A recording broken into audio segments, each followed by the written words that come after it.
Club, and today my team is here to tell you some information about malaria. Here we go.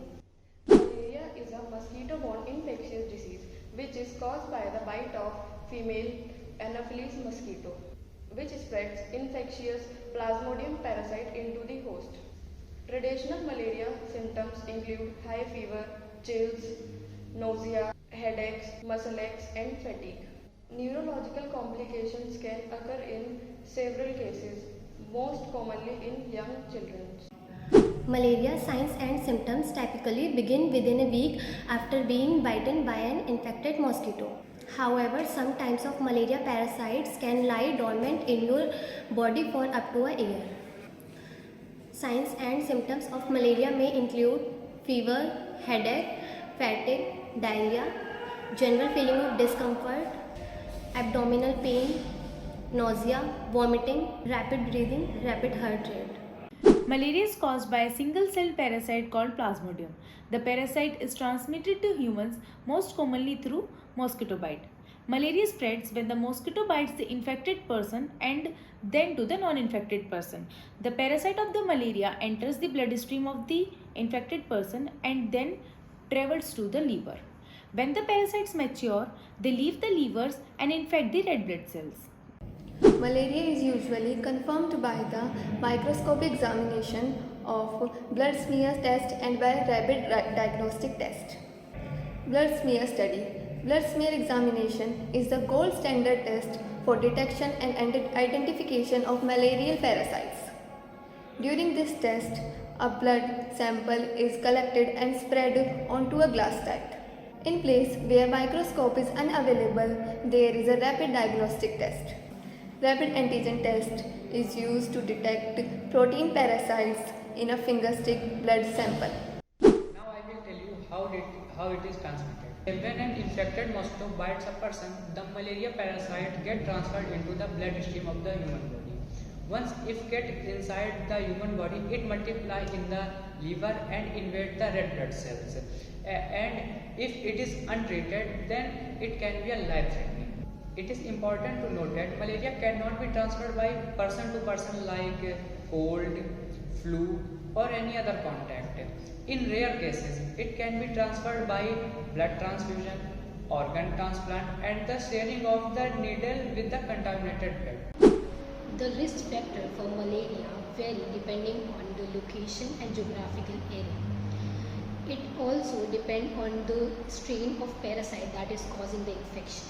People who travel to areas that are more prone to get infections and transmission are more prone to get these diseases. Places such as sub-Saharan Africa and sub-Asia are more prone to get malaria and transmission of this disease.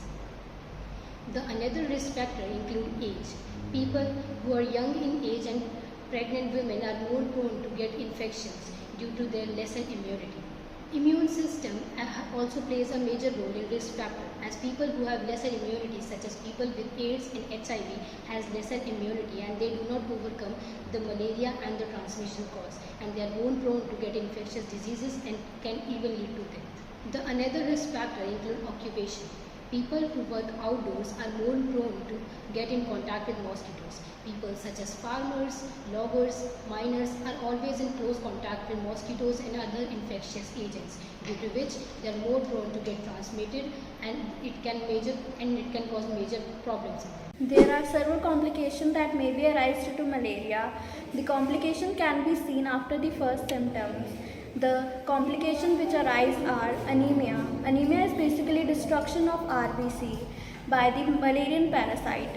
The destruction of RBC leads to less carrying of the oxygen to the organs, tendons and the muscle of the body. The another one is the cerebral malaria. The cerebral malaria is basically the swelling up of the brain. It directly attacks to the brain and which can cause coma. The other complications are liver failure or jaundice.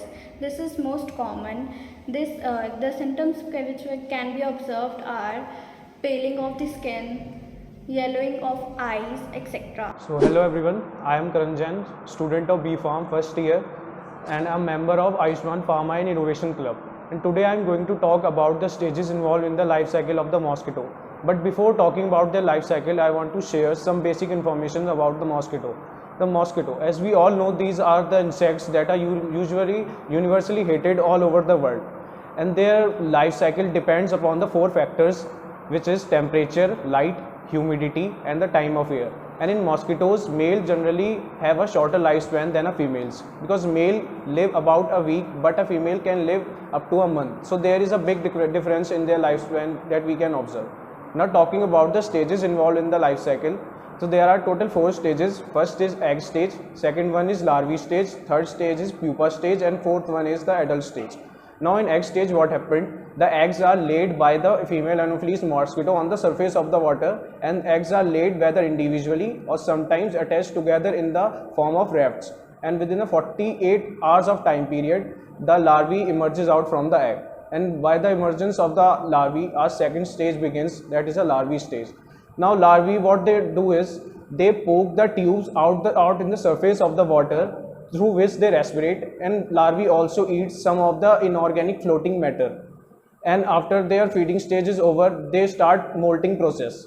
Now what is molting process? It is basically the process of the formation, means the shredding of the older skin and the formation of the newer one. So after the 4th molt, larvae is known as the pupa, and with the development of the pupa, our third stage begins, that is a pupa stage.